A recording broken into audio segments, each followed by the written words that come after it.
মার্চের একটা হালকা মেঘলা দিনে আমরা এসে পৌঁছেছিলাম সাউথ সিকিমের অন্যতম সুন্দর জায়গা রা বাংলার এই বুদ্ধ পার্কে। গেট দিয়ে ঢুকতেই চারদিকের কুয়াশা আর মেঘের লুকোচুরি পাহাড়ের সৌন্দর্যকে যেন আরও বাড়িয়ে দিয়েছিল।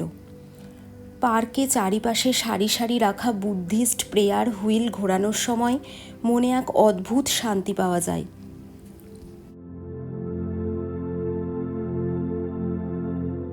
চারদিকে ছড়িয়ে থাকা রঙিন প্রেয়ার ফ্ল্যাগ বা বৌদ্ধ পতাকাগুলো যখন পাহাড়ি বাতাসে উড়ছিল, সেই দৃশ্যটা মনকে এক নিমেষে শান্ত করে দিচ্ছিল।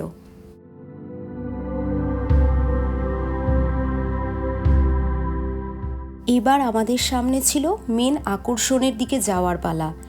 সুন্দর সিঁড়িগুলো পেরিয়ে যখন এগোচ্ছিলাম, প্রতিটা মোড়ে এক নতুন ভালো লাগা কাজ করছিল।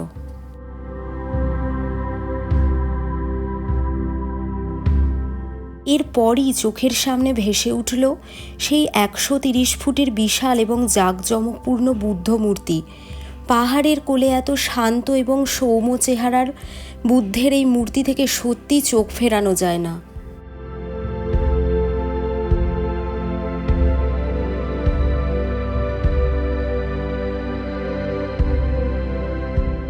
মূর্তির গায়ের নিখুঁত কারুকার্য আর চারপাশের সাজানো বাগান দেখে বোঝাই যায় কতটা যত্ন নিয়ে এই পবিত্র স্থানটি তৈরি করা হয়েছে।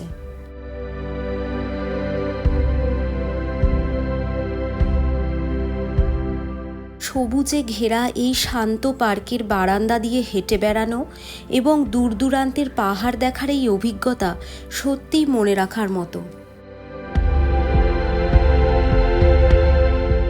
মার্চের এই সুন্দর আবহাওয়া আর বুদ্ধ পার্কের এই পরম শান্তি সব মিলিয়ে আমাদের মন ভরিয়ে দিয়েছিল।